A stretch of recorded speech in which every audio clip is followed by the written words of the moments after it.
Hello and welcome to this class of real analysis. I am Rafiq Ahmed. हम infinite series पढ़ रहे हैं और इनफाइनाइट सीरीज़ से रिलेटेड कुछ टेस्ट्स हमने पिछले वीडियो में पढ़े थे। एक बार तो मैं उनको रिपीट कर दूं। एक तो हमने ये पढ़ा था कि अगर जो इनफाइनाइट सीरीज़ है सिग्मा यू एन, अगर उसके सभी पद किसी कांस्टेंट पॉजिटिव नंबर से बड़े हों तो वो सीरीज डाइवर्जेंट होती है।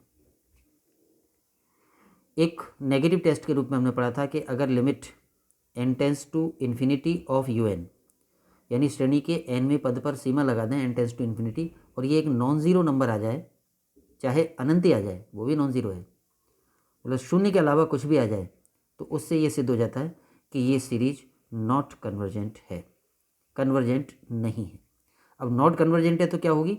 अगर धन पदों की है तो डाइवर्जेंट होगी, और अगर एकांतर श्रेणी है तो ऑसिलेटिंग होगी। ये बात हमने जो है पिछले वीडियोस में पढ़ी। तो एक तो ये वाला परीक्षण, एक ये जिसको कि हमने कहा था नेगेटिव टेस्ट। इसके बाद हमने कंपैरिजन टेस्ट या सीटी पढ़ा था, और उसके हिसाब से अगर दो श्रेणियां हैं धन पदों की, अब हम धन पदों की श्रेणियों पर आ गए। जैसा कि हमने देखा था कि एकांतर श्रेणी होती है और धन पदों की श्रेणी होती है, तो फिलहाल हम धन पदों की श्रेणियों के परीक्षण ही पढ़ेंगे, एकांतर श्रेणी के बाद में पढ़ेंगे। तो कंपैरिजन टेस्ट यह है कि अगर दो श्रेणियां हैं धन पदों वाली, यानी इनके सभी पद पॉजिटिव हैं, तो इसमें से अगर छोटी श्रेणी, या पहले ये कहें कि बड़ी श्रेणी अगर कन्वर्जेंट हो तो फिर छोटी श्रेणी भी कन्वर्जेंट होती है। और दूसरा ये था कि अगर छोटी श्रेणी डाइवर्जेंट हो तो फिर बड़ी श्रेणी भी डाइवर्जेंट होती है। ये छोटी और बड़ी केवल याद रखने के लिए है। एक्चुअल जो बात थी वो ये है कि अगर ऐसा हो कि सिग्मा वी एन कन्वर्जेंट है, सिग्मा वी एन कन्वर्जेंट है और वी एन से कम या बराबर हैं यू एन या के इंटू यू एन, तो हम कह देते हैं कि वी एन बड़ी श्रेणी है, यू एन छोटी श्रेणी है। या यू एन कम या बराबर हो के इंटू वी एन से, तो भी हम कहेंगे कि वी एन बड़ी और यू एन जो लेस देन की तरफ है वो छोटी। उस रूप में अगर समझें तो तुलना परीक्षण के परिणाम ये हैं। तो ये कंपैरिजन टेस्ट था। इसके बाद हमने ज्योमेट्रिक प्रोग्रेशन या ज्योमेट्रिक सीरीज पढ़ी थी, और ज्योमेट्रिक सीरीज ये होती है a इंटू आर की पावर n-1। इसका सार्वनुपात या कॉमन रेशियो r होता है, और इस श्रेणी का रिजल्ट इस कॉमन रेशियो r के मान पर डिपेंड करता है। अगर r का मान -1 से बड़ा और +1 से छोटा है, -1 और +1 के बीच में है, तो गुणोत्तर श्रेणी कन्वर्जेंट होती है। r का मान 1 और 1 से बड़ा हो, 1 हो चाहे 1 से बड़ा हो, तो गुणोत्तर श्रेणी डाइवर्जेंट होती है। r का मान -1 या -1 से छोटा हो तो गुणोत्तर श्रेणी दोलनी होती है। -1 और -1 से छोटा में दो पार्ट कर सकते हैं। अगर r का मान एग्जैक्टली -1 है तो गुणोत्तर श्रेणी दोलनी होगी, और ये परिमित रूप से दोलनी होगी। और अगर r का मान -1 से छोटा है तो भी श्रेणी दोलनी होगी और अपरिमित रूप से दोलनी होगी। तो ये हमने गुणोत्तर श्रेणी के बारे में पढ़ा था। इसके अलावा हमने हाइपर हार्मोनिक श्रेणी पढ़ी थी। हाइपर हार्मोनिक श्रेणी में वो इस प्रकार की होती है, सिग्मा 1/n की पावर p, यानी 1/1 की पावर p प्लस 1/2 की पावर p प्लस 1/3 की power p and so on. ये श्रेणी हाइपर हार्मोनिक श्रेणी कहलाती है। प्राकृतिक संख्याओं की p पावर्स के व्युत्क्रम। अब ये श्रेणी कन्वर्जेंट या डाइवर्जेंट होगी, ये सिर्फ इस p पे डिपेंड करता है। अगर p 1 से बड़ी कोई राशि है तो ये श्रेणी कन्वर्जेंट होती है, और अगर p 1 या 1 से कम हो तो ये श्रेणी डाइवर्जेंट होती है। ऑसिलेटिंग ये श्रेणी नहीं होती है। तो ये हमने कुछ परीक्षण इनफाइनाइट सीरीज के कन्वर्जेंस की जांच के लिए पढ़े थे। एक और परीक्षण हम अभी ले रहे हैं, और उसका नाम है प्रैक्टिकल कंपैरिजन टेस्ट। शॉर्ट में हम इसको पीसीटी बोल देते हैं, व्यावहारिक तुलना परीक्षण। ये है तो कंपैरिजन टेस्ट ही, यानी कि जो तुलना परीक्षण हमने इससे पहले पढ़ा था वही है, या उसी से बनाया हुआ है, लेकिन ये व्यवहारिक है, यानी यूज़ करने में आसान है, इसलिए इसको हम व्यवहारिक तुलना परीक्षण कहते हैं। और हम सामान्यतः इसी को यूज़ करते हैं। वो जो कंपैरिजन टेस्ट हमने इससे पिछले वीडियो में पढ़ा था उसको हम कम ही यूज़ करते हैं, बहुत कम जगह यूज़ होगा, अधिकांश जगह ये ही यूज़ होगा। इसका स्टेटमेंट पढ़ने पहले सिग्मा UN और सिग्मा VN ये दो श्रेणियां हैं जो कि धनपदों वाली हैं। अब पॉजिटिव टर्म्स वाली सीरीज ही चलेंगी काफ़ी टाइम तक, एकांतर श्रेणी हम लास्ट में पढ़ेंगे। तो ये दोनों श्रेणियाँ धनपदों वाली श्रेणियाँ हैं, यानी इस श्रेणी का हर पद U1 U2 U3 U4 and so on सभी पॉजिटिव हैं, और इस श्रेणी के सभी पद यानी कि V1 V2 V3 V4 and so on वो सब पॉजिटिव हैं। तो ये दो धनपदों की श्रेणियाँ हैं। UN/VN यानी दोनों श्रेणियों के nवें पदों का अनुपात। सिग्मा UN वाली जो श्रेणी है उसका nवां पद है UN, और सिग्मा VN वाली जो श्रेणी है उसका nवां पद है VN। तो दोनों श्रेणियों के nवें पदों के अनुपात पर limit n tends to infinity लगा दें और फिर देखें कि लिमिट क्या आई। तो पहली बात तो यह है कि इस टेस्ट के सफल होने के लिए जो लिमिट है UN/VN की वो अशून्य और परिमित राशि आनी चाहिए, यानी नॉट इक्वल टू 0 होनी चाहिए limit and not equal to infinity होनी चाहिए।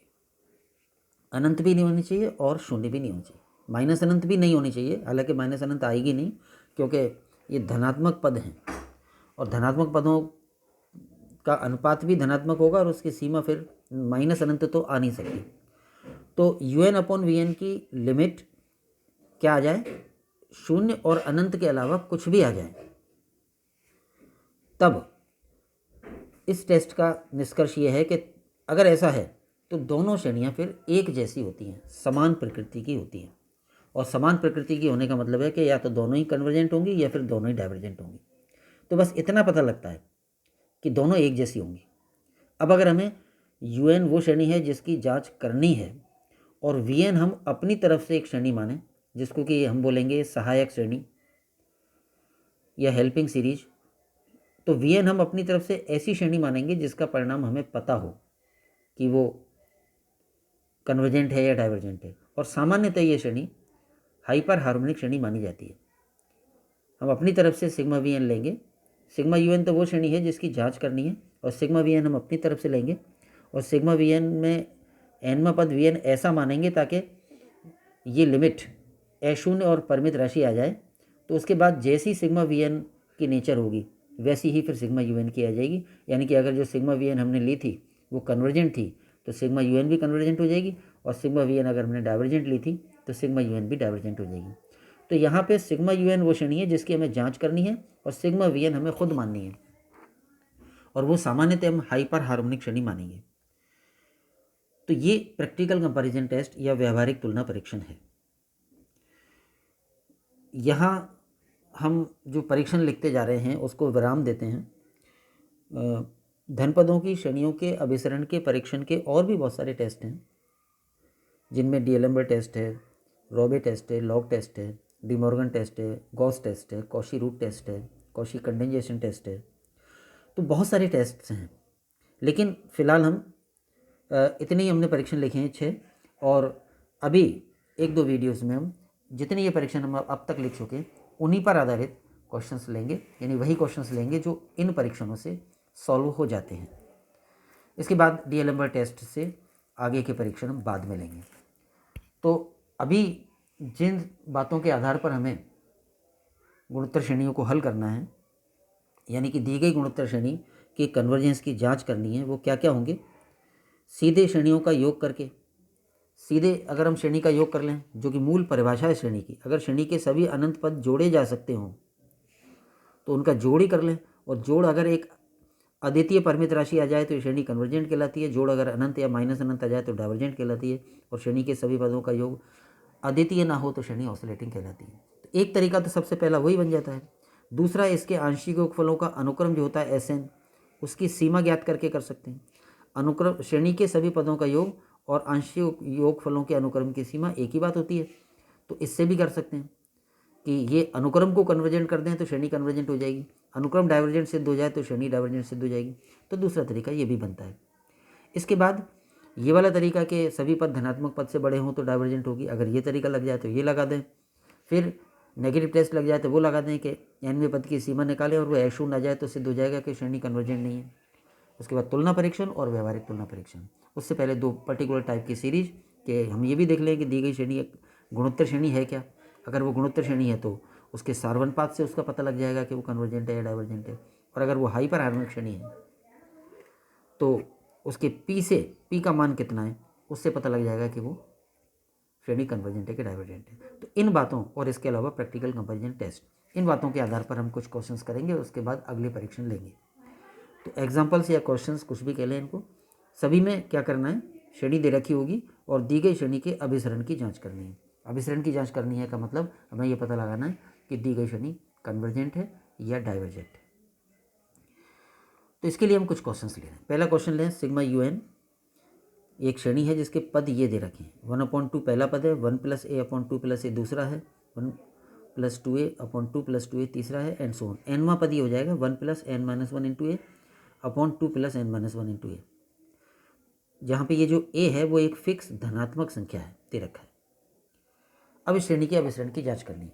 तो श्रेणी का nवां पद ले लें, जैसे पहला ये है, दूसरा ये है, तीसरा ये है, तो nवां क्या होगा, यहाँ तो दे ही रखा है कि nवां ये होगा।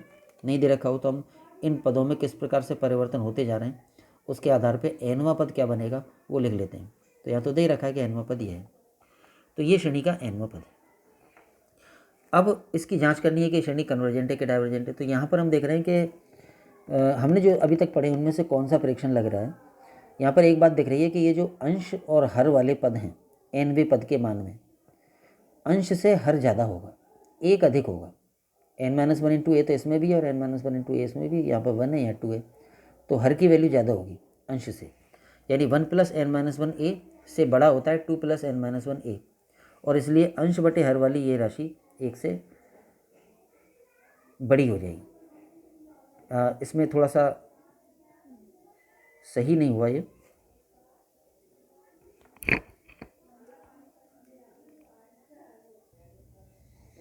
हम ये सिद्ध करना चाह रहे थे कि श्रेणी के सभी पद किसी अचर धनात्मक संख्या से बड़े हैं, लेकिन ये बड़े नहीं हैं।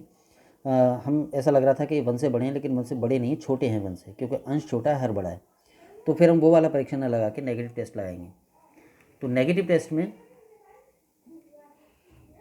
Limit n tends to infinity of UN, यानी limit n tends to infinity और ये UN का मान, तो जो भी UN का मान था वो रख दिया। अब ये ऊपर भी n का एक घात का बहुपद है, नीचे भी n का एक घात का बहुपद है, हर एक पद में से n कॉमन ले लें, यानी ये कह लो कि अंश और हर में n का भाग दे दें, तो ये 1/n हो जाएगा। इसमें से n कॉमन आएगा तो ये 1-1/n × a हो जाएगा। नीचे भी n कॉमन लेंगे तो ये तो 2/n हो जाएगा, और ये इसमें से n कॉमन लिया इस फैक्टर में से तो 1-1/n हो जाएगा × a, और ऊपर से जो n कॉमन लिया और नीचे से जो n कॉमन लिया वो कैंसिल हो जाएंगे। क्योंकि जब भी हम n टेंड्स टू इन्फिनिटी लगाते हैं n के किसी फलन पर, तो हम ये प्रयास करते हैं कि अपॉन n का फॉर्म आ जाए, यानी n हर में आ जाए, क्योंकि n हर में आ जाएगा तो n टेंड्स टू अनंत लगाने पर ये 0 हो जाएगी, 1/अनंत। तो ऊपर नीचे से n कॉमन लेने पर ये टर्म ऐसी लिखी जा सकेगी, और जब n टेंड्स टू इन्फिनिटी इस पर लगाएंगे तो अपॉन n वाले सारे पद 0 हो जाएंगे। जैसे 1/n 0 हो जाएगा, ये 1 - 0 हो जाएगा, ये 1/n, तो 1 - 0 × a यानी ओनली a आ जाएगा, नीचे ये 0 और ये भी 1 - 0 × a यानी ओनली a आ जाएगा, और a/a = 1। अर्थात इस श्रेणी के nवें पद की सीमा अशून्य राशि आ जाती है, 1 आ जाता है, जो कि अशून्य है। और क्योंकि ये धन पदों की श्रेणी तो थी ही, तो हमें दिख ही रहा है कि सारे पद धनात्मक हैं। तो नेगेटिव टेस्ट से ये पता लग जाता है कि श्रेणी डाइवर्जेंट है।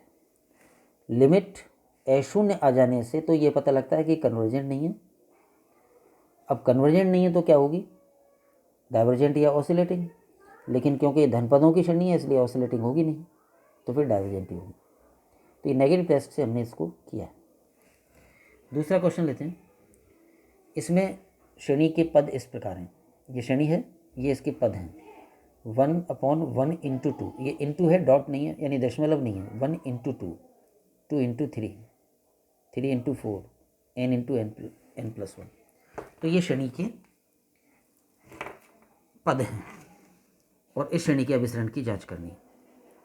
इसको हम एक पर्टिकुलर तरीके से कर रहे हैं। वैसे ये प्रैक्टिकल कंपैरिजन टेस्ट से भी हो जाता, लेकिन ये टर्म ऐसी हैं कि, या ये कहो कि ये श्रेणी ऐसी है कि इसके सभी अनंत पदों का योग किया जा सकता है। 1/1 × 2 को 1 - 1/2 लिख सकते हैं। वापस एलसीएम लेके देखें तो ये आ जाएगा।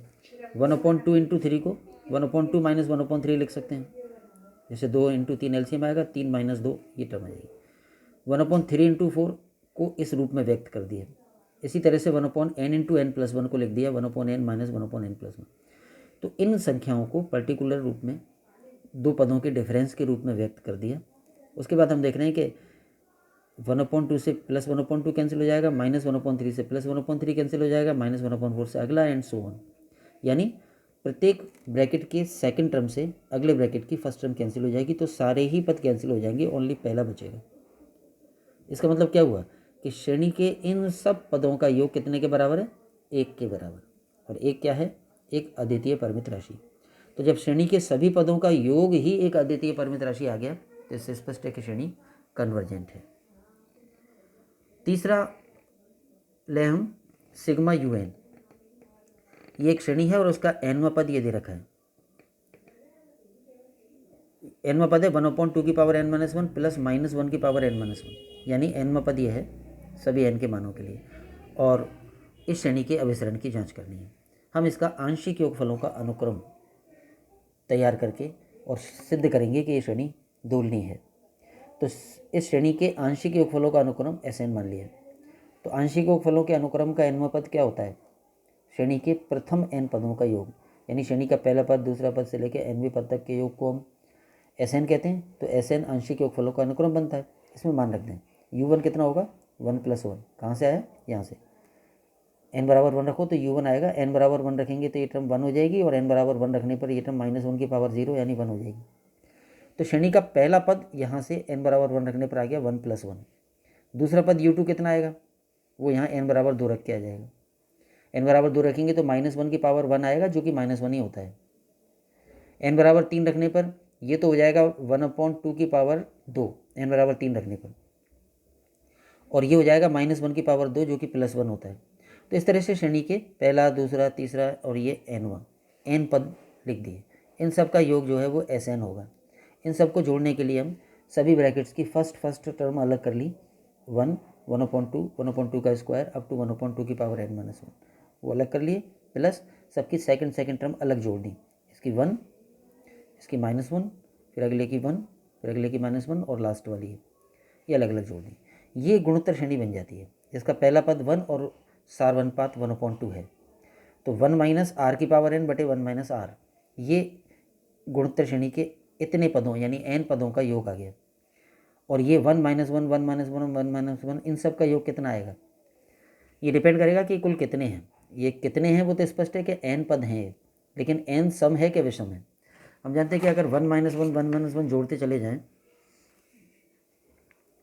1 + 1 - 1 + 1 - 1, मान लो कि 4 बार ये तो 0 आ जाएगा। 1 - 1 + 1 - 1 + 1, अगर 5 है तो 1 आ जाएगा। तो इस तरह से सम होने पर 0 और विषम होने पर 1 आएगा इस टर्म का मान। तो हम आगे लिख देंगे। यहाँ पे ये गुणोत्तर श्रेणी के जोड़ दिए। नीचे 1/2 हो गया, 1/2 ऊपर आके 2 हो जाएगा। तो इस तरह से श्रेणी के आंशिक योगफलों के अनुक्रम Sn का nवां पद Sn की वैल्यू क्या आएगी? तो इसको थोड़ा सा और, तो Sn बराबर आ जाएगा 2 × 1 - 1/2 की पावर n, ये तो गुणोत्तर श्रेणी से जुड़ी थी। और सेकंड जो पद थे उसके लिए हमने यहाँ लिख दिया कि उन सब पदों का योग 1 आएगा अगर n विषम है, और 0 आएगा यदि n सम है। तो ये तो हो गया सीक्वेंस का nवां पद। और यहाँ तक तो ये for all n belong to capital N है, यानी कि कोई सा भी पद सीक्वेंस का यहाँ n बराबर उतना रख के निकाला जा सकता है। अब हम समवें पद और विषमवें पद निकालना चाह रहे हैं। ऐसा क्यों कर रहे हैं वो आगे समझ में आ जाएगा। इस सीक्वेंस का nवां पद इतना है तो 2nवां पद कितना होगा? तो इसमें n की जगह 2n कर देंगे, लेकिन ये ध्यान रखें कि 2n हमेशा सम संख्या होती है। तो 2nवां पद कितना होगा? तो इसमें n की जगह 2n रखेंगे तो 2 × 1 - 1/2 की पावर 2n, n की जगह 2n हो जाएगा। और ये कितना आएगा? क्योंकि 2n सम है अतः 0 आएगा।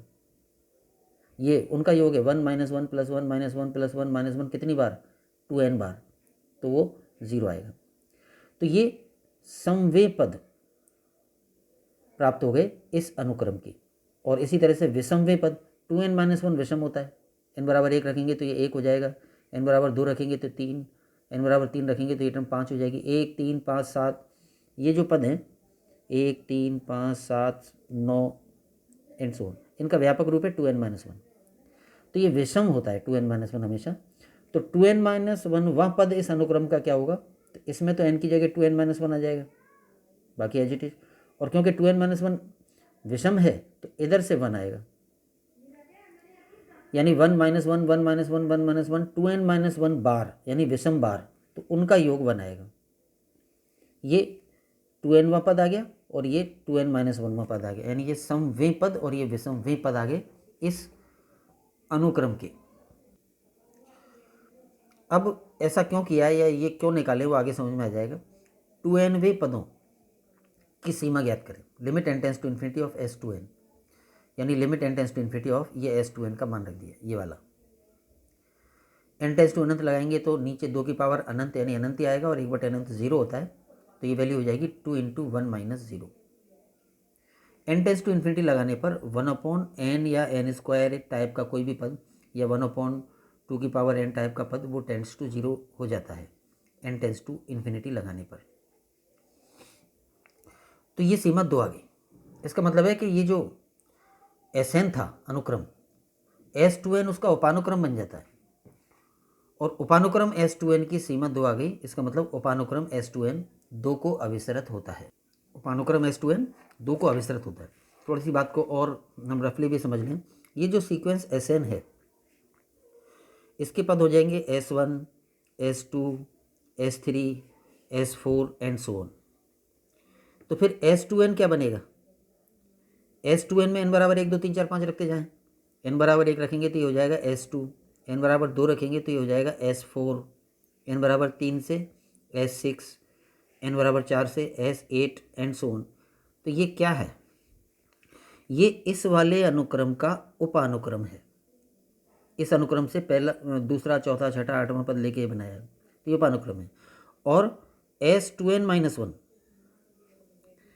ये भी उपानुक्रम है। इसके पद आ जाएंगे n बराबर 1 2 3 4 5 इसमें रखते जाएं तो इसके पद आएंगे S1, n बराबर 1 रखने पर, n बराबर 2 रखेंगे तो S3, n बराबर 3 रखेंगे तो S5 एंड सो ऑन। तो ये मुख्य अनुक्रम हो गया और ये दोनों इस मुख्य अनुक्रम के उपानुक्रम हो गए। तो ये Sn अनुक्रम का उपानुक्रम है S2n और Sn अनुक्रम का ही उपानुक्रम है S2n - 1। तो हमने उपानुक्रम बनाए हैं और इसलिए 2n पद और 2n - 1 पद निकाले थे और उनकी सीमा ज्ञात करेंगे। हमने अनुक्रम में थ्योरम्स पढ़ी हैं कि अगर मुख्य अनुक्रम L को कन्वर्ज होता हो तो उसके सभी उपानुक्रम भी L को ही कन्वर्ज होते हैं। दोबारा सुने, ये सीक्वेंस में हमने थ्योरम प्रूव की थी कि अगर कोई अनुक्रम L को अभिसरित होता है तो उसके जितने भी उपानुक्रम हैं सब L को ही अभिसरित होंगे। तो अगर हम ये दिखा दें कि एक उपानुक्रम तो 2 को अभिसरित होता है, दूसरा उपानुक्रम 3 को अभिसरित होता है, तो इसका मतलब मुख्य अनुक्रम अभिसारी नहीं है। क्योंकि होता तो जो उसकी सीमा होती वही इन दोनों की होती, अर्थात इन दोनों की सीमा सेम होती उपानुक्रम की। तो किसी अनुक्रम को दोलनीय अनुक्रम सिद्ध करने का एक तरीका ये बनता है कि उसके हम कोई भी 2 ऐसे उपानुक्रम बता दें जो अलग अलग सीमाओं को अभिसरित होते हैं। तो अगर किसी अनुक्रम के 2 उपानुक्रम अलग अलग सीमाओं को अभिसरित होते हैं तो इससे ये सिद्ध हो जाता है कि वो अनुक्रम दोलनीय है, वो अभिसारी नहीं। ये दोनों उपानुक्रम तो अभिसारी हैं मगर मुख्य अनुक्रम दोलनीय हो जाएगा, क्योंकि मुख्य अनुक्रम अभिसारी होता तो इन दोनों का भी सेम सीमा आती। तो 2 अलग अलग उपानुक्रमों की अलग अलग सीमाएं आ जाना सिद्ध करता है कि मुख्य अनुक्रम अभिसारी नहीं बल्कि दोलनीय है। इसलिए हमने ये सब किया था, ये करना चाह रहे हैं। तो 2nवें पद की सीमा 2 आ गई। इसका मतलब सीक्वेंस Sn का जो ये सब सीक्वेंस है S2n वो 2 को अभिसरित होता है। फिर विषम वाले पदों S2n-1 की लिमिट, तो limit n tends to infinity of ये S2n-1 का मान है जो हमने ऊपर ज्ञात किया था। इसमें n टेंस टू अनंत लगाएंगे तो ये 1/अनंत, ये टर्म 0 हो जाएगी और ये बचेगा 2 × 1 - 0 + 1 यानी 3। तो विषम पदों के अनुक्रम की सीमा 3 है, अर्थात सीक्वेंस Sn के उपानुक्रम S2n-1 की सीमा 3 है, यानी वो 3 को अभिसरित होता है। तो सम पदों वाला 2 को अभिसरित होता है और विषम पदों वाला 3 को अभिसरित होता है। इससे ये सिद्ध हो गया कि जो मुख्य अनुक्रम है Sn वो दोलनीय अनुक्रम है, और Sn था श्रेणी सिग्मा UN के आंशिक योगफलों का अनुक्रम। और हम जानते हैं कि जो इस श्रेणी की प्रकृति होती है वही इस आंशिक योगफलों के अनुक्रम की होती है। तो अगर आंशिक योगफलों का यह अनुक्रम दोलनी है तो श्रेणी भी दोलनी हो जाएगी। तो ये दोलनी श्रेणी का एक एग्जाम्पल था, और ये हमने आंशिक योगफलों के अनुक्रम की प्रकृति की जांच करके श्रेणी की प्रकृति का पता लगाया है। आंशिक योगफलों के अनुक्रम की जो प्रकृति होती है वही श्रेणी की प्रकृति होती है। इस बात का उपयोग करके इस सवाल को किया है। तो यहाँ दी गई श्रेणी दोलनी श्रेणी हो गई। एक और एग्जाम्पल लें, इसमें सिग्मा UN एक श्रेणी दे रखी है जिसके पद इस प्रकार हैं। पहला पद है 1/√1 × 2, दूसरा है 1/√2 × 3, तीसरा है 1/√3 × 4 और इसी प्रकार आगे बढ़ेंगे। तो पहले तो इस श्रेणी का व्यापक पद यानी nवां पद ले लें UN। तो यहाँ पे जैसे nवां पद नहीं दे रखा है, आगे जाके पिछले वाले में दे रखा था तो हमने वही उठा लिया था। यहाँ पर हमें बनाना पड़ेगा। हम देख रहे हैं कि इनमें क्या परिवर्तन हो रहे हैं। सभी पदों में पहला पद ऊपर, तो सभी पदों में जो अंश वाला पद है वो तो 1 है, तो nवें में भी 1 होगा। हर में रूट सब में है तो nवें में भी रूट होगा। अब दो संख्याओं का गुणनफल है हर एक में, जिनमें पहली संख्या क्या है? पहली संख्या पहले में 1 है, दूसरे में 2 है, तीसरे में 3 है, तो nवें में n होगी। और दूसरी जो संख्या है वो उससे 1 अधिक होगी, जैसे 1 है तो 2, 2 के साथ 3, 3 के साथ 4, तो n के साथ n+1। तो इस तरह से हमने निकाल लिया कि इसका nवां पद क्या होगा, वो ये है। इस सवाल को हम PCT से कर रहे हैं, व्यवहारिक तुलना परीक्षण। तो ये सिग्मा UN है जिसकी हमें जांच करनी है कि ये कन्वर्जेंट होगी या डाइवर्जेंट होगी, और इसका nवां पद हमने निकाल लिया। अब इसमें ऊपर तो अचर है, नीचे से n कॉमन ले लें, यानी इस फैक्टर में से n कॉमन लेंगे तो ये हो जाएगा 1 + 1/n, और वो n कॉमन आएगा और एक n ये, तो n² और n² रूट से बाहर आएगा तो n हो जाएगा।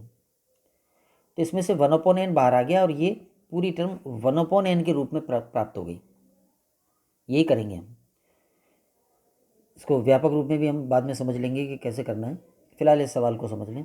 तो इसमें से n कॉमन ले लिया और ये बन गया। ये जो गुणांक आ गया इसको हम Vn मान लें, माना Vn बराबर 1/n। Vn बराबर जब 1/n होगा तो सिग्मा Vn यानी कि सिग्मा 1/n ये हाइपर हार्मोनिक श्रेणी बन जाएगी। 1/n की पावर 1 है ये। तो ये एक डाइवर्जेंट हाइपर हार्मोनिक श्रेणी होगी क्योंकि इसका P 1 है। हम जानते हैं कि सिग्मा 1/n की पावर P ये हाइपर हार्मोनिक श्रेणी होती है। P 1 से बड़ा हो तो कन्वर्जेंट होती है और 1 से कम या बराबर हो तो डाइवर्जेंट होती है। तो ये जो श्रेणी है वो P बराबर 1 के लिए है, यहाँ पे n पे पावर 1 है। तो ये श्रेणी जो कि हमने अपनी तरफ से मानी है, जिसको कि हम सहायक श्रेणी कहेंगे, ये श्रेणी सिग्मा Vn डाइवर्जेंट होगी P बराबर 1 होने के कारण। तो एक तो ये कि जो Vn हमने सहायक श्रेणी क्या मानी उस पर ध्यान दें। उसके बाद PCT में जो लिमिट निकाली जाती है UN/Vn की लिमिट, तो limit n tends to infinity of UN/Vn बराबर limit n tends to infinity UN का तो ये पूरा मान और Vn का मान 1/n जो कि हमने माना है। तो 1/n से 1/n कैंसिल हो जाएगा, तो limit n tends to infinity of this term only. और अब इस पे limit n tends to infinity लगा दें तो 1/n शून्य हो जाएगा, तो ये वैल्यू आ जाएगी 1, जो कि अशून्य भी है और परिमित भी है। तो UN/Vn की लिमिट अशून्य और परिमित राशि आ जाना ये बताता है कि दोनों श्रेणियां समान प्रकृति की होंगी व्यवहारिक तुलना परीक्षण से।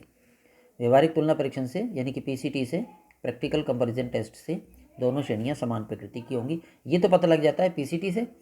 लेकिन सिग्मा Vn के बारे में हमें पता ही है कि वो डाइवर्जेंट है, क्योंकि वो हमने अपनी तरफ से ली थी और ज्ञात श्रेणी ली थी, यानी वो श्रेणी ली थी जिसका कन्वर्जेंस हमें पता था हाइपर हार्मोनिक श्रेणी होने के कारण। तो परंतु सिग्मा Vn डाइवर्जेंट है, अतः सिग्मा UN भी डाइवर्जेंट होगी। तो ये PCT से सवाल करने का तरीका है। थोड़े से सवाल आप जब करेंगे तो समझ में आ जाएगा कि कौन सा सवाल कौन से तरीके से हो सकता है। फिलहाल मैं इस पर आऊँ कि PCT से सवाल किस प्रकार के आसानी से हो जाते हैं। यदि कोई भी क्वेश्चन ऐसा है जिसमें श्रेणी का nवां पद un इस टाइप का हो, fn अपॉन gn, यानी n का कोई बहुपद ऊपर और n का कोई बहुपद नीचे। बहुपद आप अच्छी तरह जानते हैं पॉलिनोमियल। तो यदि nवां पद अंश बटे हर के रूप में हो और अंश भी n का कोई बहुपद हो और हर भी n का कोई बहुपद हो, जैसे उदाहरण के लिए अंश हो n square plus n plus 1, ये अंश हो गया 2 घात का बहुपद, और हर हो n की power 4 plus 3n square plus 7n minus 6, ये हर है जो कि 4 घात का बहुपद है। तो अगर श्रेणी का nवां पद इस प्रकार का हो, कोई बहुपद बटे बहुपद, तो ऐसे ज़्यादातर सवाल प्रैक्टिकल कंपैरिजन टेस्ट से हो जाते हैं। अगर श्रेणी का nवां पद ऐसा है तो बहुपद बटे बहुपद, तो फिर हम इसमें क्या करते हैं कि ऊपर से n की मैक्सिमम पावर कॉमन ले लेते हैं। तो ऊपर हो जाएगा 1 plus 1 upon n plus 1 upon n square, ऊपर से n स्क्वायर कॉमन ले लिया। नीचे से भी n की मैक्सिमम पावर कॉमन ले लेते हैं। जैसे 4 पावर है तो अधिकतम है तो 4 पावर कॉमन ले लेंगे, तो ये तो हो जाएगा 1। 3n स्क्वायर से n की पावर 4 कॉमन लेंगे तो हो जाएगा 3 अपॉन n स्क्वायर। 7n से n की पावर 4 कॉमन निकालेंगे तो 7 बटे n क्यूब, और माइनस 6 है तो वो हो जाएगा माइनस 6 बटे n की पावर 4। तो अंश वाले बहुपद में से n की अधिकतम घात कॉमन ले लें और हर वाले बहुपद में से भी n की अधिकतम घात कॉमन ले लें, तो उससे ये जो टर्म बची ये 1 अपॉन n का फलन बन जाएगी, 1 अपॉन n का रूप बन जाएगा। और ये जो बाहर टर्म आई ये सॉल्व होके क्या बनी, जैसे ये बन जाएगी 1 अपॉन n स्क्वायर बटे n की पावर 4, यानी 1 अपॉन n स्क्वायर, और बाकी ये ब्रैकेट वाला पूरा पद जो भी आ रहा है 1 अपॉन n का फॉर्म, ये जो बाहर जितना आया इसे vn मान लें, तो फिर सिग्मा vn एक हाइपर हार्मोनिक श्रेणी बन जाएगी और उसका रिजल्ट हमें पता होगा। जैसे यहाँ पर ये हाइपर हार्मोनिक श्रेणी है सिग्मा 1 अपॉन n स्क्वायर, यानी सिग्मा 1 अपॉन n की पावर p, तो p का मान 2 है, तो ये कन्वर्जेंट हाइपर हार्मोनिक श्रेणी है क्योंकि 2 एक से बड़ा होता है। तो ये सहायक श्रेणी मान लेंगे सिग्मा vn, उसका रिजल्ट हमें पता होगा। फिर हम un बटे vn की लिमिट निकालेंगे, तो जब un बटे vn ज्ञात करेंगे तो un बटे vn की वैल्यू केवल इतनी रह जाएगी, ये वाला कट जाएगा क्योंकि vn का मान हम इसी को मान रहे हैं और ये पूरा un है, तो इसमें vn का भाग देंगे तो ये वाला पद कट जाएगा, ये जो ब्रैकेट में पद है वो बचेगा और उसकी लिमिट आसानी से शून्य परिमित राशि आ जाएगी, क्योंकि उसमें बटे n वाले जो पद हैं वो सब टेंड्स टू 0 हो जाएंगे n टेंड्स टू इन्फिनिटी लगाने पर।